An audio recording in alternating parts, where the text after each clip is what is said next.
नमस्कार दोस्तों। गोई विधि, आज गोई विधि यानी कि मैग्नेटिक मूवमेंट ज्ञात करने की ये विधि है जिसके द्वारा चुंबकीय आघूर्ण को ज्ञात किया जाता है।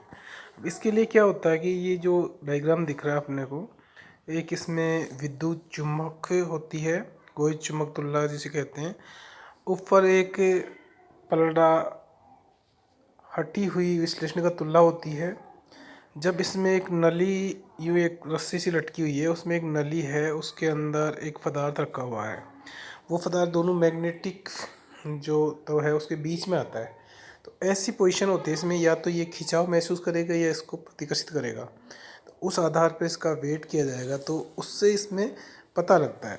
तो हम देखते हैं कि किसी पदार्थ के चुंबकीय आघूर्ण को ज्ञात करने की यह एक सरल एवं उत्तम विधि है।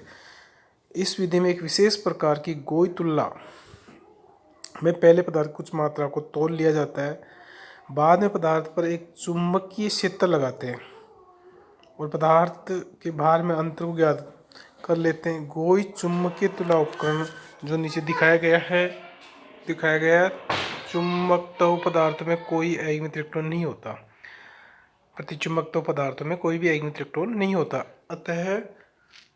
अतः उनका चुंबकीय आघूर्ण शून्य होता है। ऐसे पदार्थ पर यदि बाह्य चुंबकीय क्षेत्र लगा दिया जाएगा तो उनमें प्रेरित चुंबकीय आघूर्ण बन जाएगा, जो बाह्य चुंबकीय क्षेत्र के विपरीत दिशा में होगा। फलतः ऐसे पदार्थ चुंबकीय बल रेखाओं को प्रतिकर्षित करेगा, जिससे उसके भार में कमी आएगी।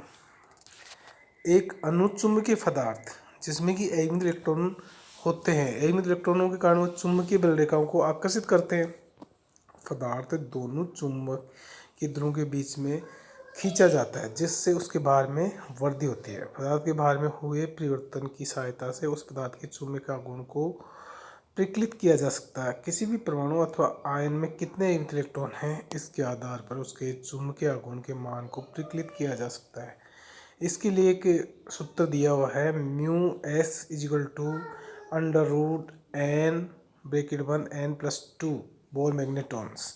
यहाँ पर n अयस्क इलेक्ट्रॉनों की संख्या है, us स्पिन आघूर्ण या चक्रण घूर्णन चुंबकीय आघूर्ण है।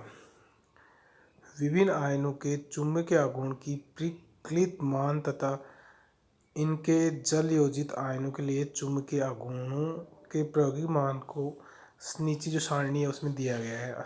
सारणी का अवलोकन करने से ज्ञात होता है कि इनमें काफ़ी साम्य है, कुछ का मान अपेक्षाकृत थोड़ा सा अधिक। इसका कारण यह है कि कक्षीय आघूर्ण उसे घेरे हुए परमाणु द्वारा पूर्ण रूप से उदासीन नहीं हो पाता है।